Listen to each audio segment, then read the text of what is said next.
নির্বাচিত সরকার আসার পরে দেশের আইন শৃঙ্খলার পরিবেশ আগের তুলনায় আরো বাজে হয়েছে। দেশের চাঁদাবাজি আগের তুলনায় আরো বেড়েছে। দেশের দুর্নীতি আগের তুলনায় আরো বেড়েছে। এখন তো মন্ত্রীদের ছেলেরাও নাকি দুর্নীতি করছে বিভিন্ন মন্ত্রণালয় থেকে। বাপের দোয়া মায়ের দোয়া কমিটি হচ্ছে, লুটপাট হচ্ছে, দুর্নীতি হচ্ছে। ফলে এই সরকার অব্যবস্থাপনা এবং অপরিকল্পনার কারণে আজকে তেলের দাম, গ্যাসের দাম, চালের দাম, সবজির দাম সবকিছু বৃদ্ধি পাচ্ছে। কিন্তু সরকারের মন্ত্রীদের মুখের কথা শুনলে মনে হবে বাংলাদেশ বেহেশত হয়ে গিয়েছে, দেশে কোনো সমস্যা নাই। ফলে এই যখন দেশের পরিস্থিতি, তারা তাদের পেজ থেকে নিত্য প্রয়োজনীয় দ্রব্যমূল্যে একটা চার্ট দিয়েছে, দেখেছেন আপনারা? আমরা জানতে চাই এটা কোন বাজারের চার্ট, আমরা সেই বাজার থেকে বাজার করতে চাই। সবজির দাম কি বাড়ছে, কমছে না বাড়ছে? ব্রয়লার মুরগির দাম কি কমছে না বাড়ছে? সবকিছুর দাম ঊর্ধ্বমুখী। অথচ বাজেট সেশনে তারা কি বলছিল যে এই বাজেট হওয়ার পরে কোনো কিছুর দাম নাকি বাড়ে নাই, কোনো কিছুর দাম নাকি বাড়বে না। এইরকম একের পর এক মিথ্যা কথা তারা বলে যাচ্ছে। সবচেয়ে বড় মিথ্যা কথাটা কি বলেছিল?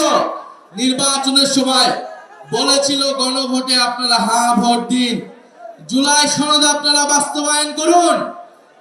কিন্তু সবাই মিলে যখন গণভোটে আমরা হ্যাঁ ভোট দিলাম, 70% মানুষ গণভোটে হ্যাঁ ভোট দিয়েছে। তারপরে তারা ক্ষমতায় গিয়ে সেই গণভোটে হ্যাঁ তারা বাস্তবায়ন করলো না।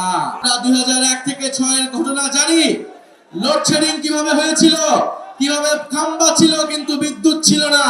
আমরা একই রকম দেশ আবারও দেখতে পাচ্ছি। দেশে বিদ্যুৎ নাই, গ্যাস নাই, জ্বালানি নাই।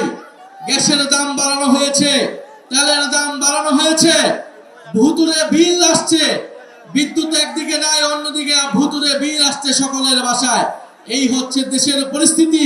মহানগরবাসী, আমরা জানি আপনাদের খুব কষ্ট হচ্ছে। বাংলাদেশের ইতিহাসে লোডশেডিং এর ইতিহাসের রেকর্ড ভেঙেছে এই সরকার মাত্র 5 মাসে। তখন আমরা দেখতে পাচ্ছি যে তেলকে বেসরকারীকরণ করা হচ্ছে।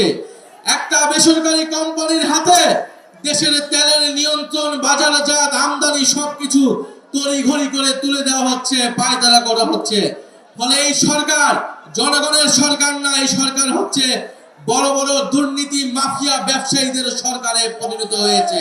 তারা বলেছিল নির্বাচিত সরকার আসলেই দেশের সব সমস্যার সমাধান হবে, রাজনৈতিক সরকার আসলেই দেশের আইন শৃঙ্খলা ঠিক হয়ে যাবে, দেশের অর্থনীতি ঠিক হয়ে যাবে।